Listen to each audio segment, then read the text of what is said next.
सवाल नंबर 18 क्या कह रहा है, सुनेंगे आप। यदि सूर्य का उन्नयन कोण 30 डिग्री, उन्नयन कोण को 30 डिग्री से 60 डिग्री में परिवर्तित अगर वो होता है तो इन दोनों उन्नयन कोणों पर 15 मीटर ऊंचे भवन या ऊंचे खंबे की छाया में अंतर कितना आएगा, है ना। सवाल नंबर 18 सवाल नंबर 17 हो चुका है, 18वां। एक कोई खंबा है, ठीक है, सूर्य का उन्नयन कोण 30 डिग्री से कितना हो रहा है, 60 डिग्री हो रहा है। उसमें उसकी छाया की लंबाई में क्या करना है, अंतर बताना है। देखो पहले यहाँ पर था वो 30 डिग्री की था उसका, तो क्या हुआ, इसकी छाया यहाँ तक पड़ गई। यहाँ से सूर्य आ रहा है,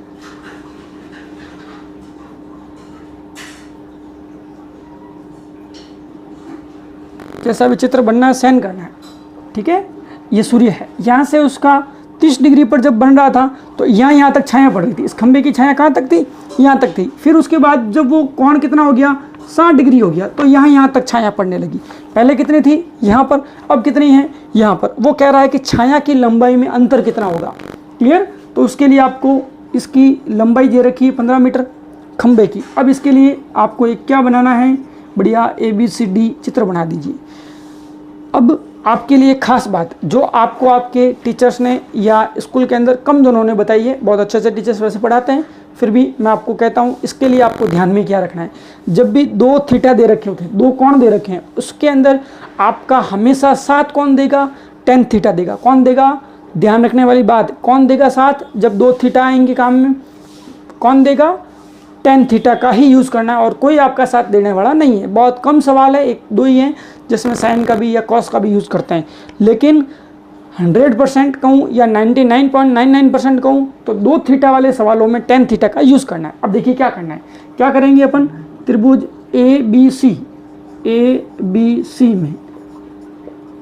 ABC में मैं कह सकता हूँ tan थीटा बराबर होता है लंब बटा आधार, perpendicular upon base tan theta. अब इस ट्राइंगल ABC में ही बात करिए, इसके अंदर ये थीटा है, थीटा के सामने वाला क्या होता है, लंब। ये लंब का काम करेगा और ये आधार का काम करेगा, राइट। चलिए करते हैं अपन, या मैं ये लिख सकता हूँ AB इसका लंब है और BC इसका आधार है, कोई बड़ा काम नहीं। tan की जगह tan, बताओ थीटा कितना है ABC में, आप कहेंगे सर 60 डिग्री है। कितना है थीटा की वैल्यू इस छोटे वाले त्रिभुज में कितनी है, 60। बराबर में AB का मान कितना है, 15 है। BC का मान कितना है ही नहीं, BC रख देते हैं, या चलो मान लेते हैं x है, ठीक है, x मान लेते हैं, क्लियर, x मान लिया। अब मुझे क्या करना है, tan 60 की वैल्यू बतानी है। बताओ tan 60 की वैल्यू कितनी होती है, याद करो। देखें tan 60 की वैल्यू √3 कितनी होती है, √3। बस यहाँ √3 रखना है, √3 बराबर 15 बट्टा x को कहाँ भेज देता हूँ, गुणे में, बट्टे में 1 मान लो, वज्र गुणा कर देते हैं। वज्र गुणा करेंगे तो x इंटू √3 बराबर 15, क्लियर। ये मान लेते हैं, या √3 नीचे भेज देते हैं वापस, या यही ठीक है, कोई दिक्कत वाली बात नहीं। समीकरण 1 हो गया। अब बात करते हैं बड़े वाले त्रिभुज में, A B और D में 2 त्रिभुज लेने, सेम काम है, A B और D में वही क्या, कौन साथ देगा, tan थीटा। tan थीटा के अंदर लंब बटा आधार, यानी AB के बट्टे में पूरा BD आएगा। ध्यान रखना, ये गलती करते हैं बच्चे, CD ले लेते हैं, ये नहीं लेना, पूरा BD लेंगे। AB की जगह बताओ कितना रखेंगे, 15। BD की जगह बताओ कितना रखेंगे, पता ही नहीं है सर, x + y रख दूँ, x + y, ये y मान लिया, ये x और ये y मान लिया, क्लियर। चलिए अब उसके बाद tan की जगह tan, बताओ थीटा कितना है बड़े वाले त्रिभुज में, बड़े वाले त्रिभुज में थीटा कितना दिख रहा है, 30 डिग्री दिख रहा है, दिख रहा है आपको, हाँ दिखना चाहिए। बराबर में 15 की जगह 15 बट्टे में x + y, क्लियर। अब यहाँ से tan 30 की वैल्यू बताओ कितनी होती है, tan 30 की वैल्यू 1/√3 होती है, दिक्कत नहीं। tan 30 की वैल्यू रखेंगे 1/√3 बराबर में 15 बट्टा x + y, क्लियर। इसका इसके साथ और इसका इसके साथ वज्र गुणा करेंगे, लिखो क्या, वज्र गुणन करने पर, ठीक है, इसका इसके साथ और इसका इसके साथ, यानी x + y, इसका 1 के साथ गुणा करते हैं तो वही संख्या आती है, और इसका इसके साथ करूँगा तो 15√3 आएगा। अब देखिए मैंने यहाँ पर जो x इंटू √3 बराबर 15 लिखा है, यहाँ से x की वैल्यू कितनी आएगी बताओ, बाय 1 x बराबर 15 बट्टा √3 आएगी। ये √3 नीचे भेजूंगा, यही भेज देता, लेकिन जगह वेस्ट हो जाती है, इसलिए मैंने वहाँ कवर कर दी। √3 को नीचे भेजेंगे, गुणे में है उधर जाएगा तो भाग में चला जाएगा। x बराबर 15/√3 वो मान आपको यहाँ रखना है। क्लियर? यानी 15/√3 बराबर क्या हो जाएगा, सॉरी x की जगह तो क्या हो गया 15/√3 हो गया, प्लस की जगह प्लस, y की जगह y बराबर में 15√3। इसको पूरा का पूरा उधर भेजेंगे, पक्षांतरण करेंगे तो 15√3 माइनस 15/√3। अब क्या करेंगे, बट्टे में कितना मानेंगे, 1 मानेंगे, 2 भिन्न बना देंगे। √3 लसअप आएगा, 1 का भाग किसी भी संख्या में देते तो वही संख्या आती है। 1 का भाग √3 में दिया तो √3 का गुणा इसके साथ करूंगा तो √3 का 3 से, √3 से 3 आएगा, 3 का गुणा 15 के साथ तो 45 माइनस √3 का √3 में एक बार 1 का गुणा 15 के साथ तो कुछ ऐसा उत्तर आएगा 15 ही। 45 में से 15 गए, 30 बचेंगे मेरे हिसाब से, y बराबर 30 बट्टे में √3। अब थोड़ा सा परिमेयकरण करना है। क्या करना है आपको, परिमेयकरण थोड़ा सा लंबा काम है, ध्यान देंगे आप, इसीलिए ये सवाल लिया है मैंने। √3 का परिमेयकरण कैसे करोगे बताओ, टीचर ने बताया आपको कैसे करेंगे, √3/√3 ये परिमेयकरण ध्यान रखना है। अगर नीचे प्लस माइनस आता है तो उसका विपरीत साइन लेके गुणा भाग करते हैं, सेम आता है बस सिर्फ एक डिजिट ही आता है उसी को गुणा भाग कर दो, अंश और हर के अंदर। ये परिमेयकरण की वजह से हुआ है। √3 और √3 मिलकर कितना बनेगा 3, और 30 √3 की जगह 30 √3 पड़ा ही है, बट्टे में 3 बन गया। ये तो दोनों गुणा होकर 3 बन गए, ये दोनों गुणा होकर पड़े रहे। 3 का भाग देंगे कितनी बार, 10 बार। y बराबर 10√3 मीटर जो है वो आपकी छाया की लंबाई में अंतर आ चुका है। ये वाली छाया की लंबाई में अंतर पहले इतनी थी अब इतनी होगी, तो अंतर कितना है, y है। अब ये 10 है और ये √3 है, √3 का मान 1.732 होता है, आप सभी जानते हैं। इसको थोड़ा सा अच्छा लेवल पर पहुंचाने के लिए √3 का मान रख दीजिए आप 10, √3 की जगह 1.732। क्यों, क्योंकि √3 का मान कितना होता है, √3 बराबर 1.732 होता है। इसलिए 10 का गुणा किसी के भी साथ करते हैं तो पॉइंट वाला कहाँ चला जाता है, उधर चला जाता है, भाग जाता है आगे, है ना। यानी 17.32 मीटर इसका क्या आ जाएगा, छाया की लंबाई में अंतर। क्या लिखना है लास्ट में, अतः छाया की लंबाई में अंतर बराबर कितना, 17.32 लिख लेता हूँ मैं, आप तो लिखेंगे नहीं। छाया में अंतर कितना हो जाएगा, 17.32 मीटर। डाउट नहीं होना चाहिए मेरे हिसाब से, ये थोड़ा सा आपको माइंड में रखना है। इजी सवाल था और आपको बिल्कुल समझ के करना है, और बहुत बार ये सवाल पूछा गया है। सवाल लैंग्वेज चेंज कर देते हैं और सवाल दे देते हैं। सवाल नंबर 19 पढ़ रहा हूँ मैं। सवाल नंबर 19 आपको मिलेगा आपके चैप्टर नंबर 10 में से, जो मेरे हिसाब से आपका सबसे फेवरेबल चैप्टर है, आप उसको सबसे ज़्यादा पसंद करते हैं मेरे हिसाब से। सवाल नंबर कौन सा, 19वां। 19 के अंदर आपको 10वें चैप्टर में से मिलेगा सवाल। सवाल क्या है सुनेंगे। किसी त्रिभुज ABC के अंदर AD, BE और CF बिंदु G पर प्रतिच्छेद करते हैं। यानी आपके पास कोई त्रिभुज है ABC, 19वां सवाल।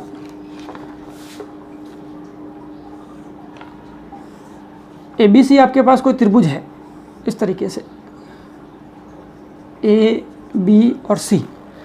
अगर इनके तीनों की जो माध्यिकाएं हैं AD, BE और CF, चलिए कह रहा है कि AD, BE और CF अगर G पर प्रतिच्छेद करती हो, क्या G बिंदु पर टकराती हो तीनों के तीनों, देन प्रूव करो कि AD, यानी सिद्ध करना है। दिया हुआ क्या है, दिया है मुझे AD, BE एंड CF क्या है, माध्यिकाएं हैं। क्या है भैया, माध्यिकाएं। उसके साथ साथ सिद्ध क्या करना है मुझे, सिद्ध करना है AD प्लस BE का मान जो आएगा वो ग्रेटर देन 3/2 AB है। क्लियर, ये मुझे सिद्ध करना है, ये लिखा हुआ है। अब इस सवाल को सिद्ध करने के लिए आपको ये चैप्टर मैंने 10वां पूरा करा रखा है, मेरे YouTube चैनल पर पूरा कंप्लीट करा रखा है। ये 10वां चैप्टर हिंदी मीडियम के लिए भी और इंग्लिश मीडियम के लिए भी। ये 3/2 को आपको माइंड में रखना है, इसको साथ में लेके चलना है। और बात किसकी हो रही है, माध्यिका की। और माध्यिकाएं जब G बिंदु पर प्रतिच्छेद करती है तो वो कुछ अनुपातों में बांटती है, यानी हम जानते हैं, या उत्पत्ति लिख लेता हूं मैं सीधा। उत्पत्ति के अंदर बात करेंगे अपन। हम ये जानते हैं कि त्रिभुज की माध्यिकाएं, त्रिभुज की माध्यिकाएं क्या करती हैं, 2:1 में विभाजित करती हैं। क्या करती है, 2:1 में विभाजित करती है। पेन नहीं चल रहा अभी, चलिए बात कर रहे थे अपन माध्यिकाओं के अंदर 2:1 में बांटता है, बस उसका यूज़ करना है। और ये 2:1 आप कैसे याद रखेंगे, आप याद ये रखेंगे कि यहाँ से यहाँ तक आने में 2 भाग और यहाँ से यहाँ तक जाने में 1 भाग लगता है। वापस यहाँ से यहाँ तक जाने में 2 भाग और यहाँ से यहाँ तक जाने में 1 भाग, यहाँ से यहाँ तक जाने में 2 भाग और यहाँ से यहाँ तक आने में 1 भाग लगता है। ये आपको माइंड में रखना है। और इसके साथ साथ आपको क्या ध्यान रखना है कि इधर क्या लाना है, AD और B। ये AD और B बताओ क्या माध्यिका के भाग नहीं है क्या पूरे? बिल्कुल है। तो AD वाली माध्यिका की बात करनी है और साथ में किसको दिमाग में रखना है, 3 और 2 को। अब देखिए क्या करेंगे, अब मैं जानता हूँ कि AD बट्टे में अगर GD लेता हूँ तो मेरे पास 3/2 आएगा। कैसे आएगा, AD बताओ A से लगाकर D तक कितने भाग आएंगे, A से लगाकर G तक 2 और G से लगाकर D तक 1, तो 2 और 1 मिलकर कितना बन गया, 3। वापस मुझे क्या लेना है, नीचे 2 लेना है, तो GD लिया मैंने। GD के लिए 1 भाग आ रहा है तो GD नहीं आएगा, कितना आएगा, AG आएगा। कितना आएगा, ये AG वाला पोर्शन, ये कितना आ रहा है, 2 आ रहा है। तो AD के लिए 3 ले लिया और AG के लिए 2 भाग ले लिया। डाउट नहीं होना चाहिए, ये भाग 2 के बराबर और यहाँ से यहाँ तक 3 के बराबर। अब 3 और 2 को ही क्यों चुना मैंने, क्यों, क्योंकि ये 3 और 2 यहाँ पर आ रहे हैं। क्लियर, चलिए ये हो गया आपके लिए। यहाँ से AD का मान कितना आएगा बताओ, AD बराबर 3/2, AG उधर चला जाएगा तो AD का मान आ गया। AD क्यों निकाला, क्योंकि यहाँ AD चाहिए, समीकरण 1। इसी तरीके से बात करते हैं BE का, BE और BG, BE बट्टे में BG बराबर में बताओ कितना हो जाएगा, 3/2। B से लेकर E तक और B से लेकर G तक, तो ये 3/2। यहाँ से कितना, BE का मान बराबर कितना, 3/2, तो पहले से पढ़ा था ये, तो ये BG उधर चला गया, समीकरण 2। क्लियर है मेरे हिसाब से, इजी काम है। ये थोड़ा सा माइंड में रखना पड़ेगा भैया, ज्योमेट्री है ये। ज्योमेट्री में जो ओवरऑल प्रूव करने वाला पार्ट होता है उसी के साथ उस सवाल को याद रखना पड़ता है। अब देखो समीकरण 1 और समीकरण 2 में, समीकरण 1 में AD आ रहा है, समीकरण 2 में BE आ रहा है। ला दिया मैंने, इन दोनों के बीच साइन किसका है, प्लस का है, तो दोनों को जोड़ देंगे। समीकरण 1 व 2 को जोड़ने पर ऐड द इक्वेशन 1 और 2 जोड़ेंगे अपन। जोड़ेंगे तो मेरे हिसाब से कुछ LHS का पार्ट जुड़ेगा, AD प्लस B बराबर 3/2 कॉमन आ रहा है, AG प्लस BG। ये पोर्शन अलग रख दिया, 3/2 जोड़ेंगे तो कॉमन हो जाएगा। अब ये 3/2 पढ़ाई है, 3/2 पढ़ाई है। एक तो ये वाला साइन लाना है और एक AB लाना है, AG और BG, AG और BG, AG BG और ये AB, इस त्रिभुज की बात करनी है। क्लियर, आगे से आगे आपको कनेक्टेड रखना है, ये थोड़ा सा ध्यान रखेंगे आप। यानी त्रिभुज ABG में, इस त्रिभुज में, अब ABG को क्यों लिया, क्योंकि AG भी आ रहा है, BG भी आ रहा है और AB भी आ रहा है। AG, BG और AB, इन तीनों के बीच में ही रिलेशन लेना है। बताओ त्रिभुज की 2 भुजाओं का योग तीसरी भुजा से क्या होता है, अधिक। 2 भुजाओं का योग तीसरी से अधिक या तीसरी भुजा से अधिक होता है, भुजा से अधिक होता है। क्लियर, ये थोड़ा सा आप माइंड में रखेंगे बेटा, ये लाइन। अब 2 भुजाएं कौन सी, जो साथ में है, ये देखो यहाँ पर, ये इनका जोड़ा बना हुआ है ना, दोनों अच्छे फ्रेंड है, इन दोनों को ही पकड़ना आपको।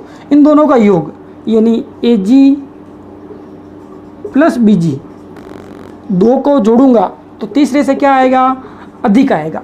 आई बात समझ में, ये देखो ये दोस्ती ज़्यादा भारी पड़ रही है और ये अकेला रह गया बेचारा, तो ये इन दोनों का योग जब करेंगे वो ज़्यादा आएगा और ये कम आएगा। अब मुझे क्या करना है, मुझे क्या करना है, AG और BG की जगह क्या रखना है, ये रखना है ना।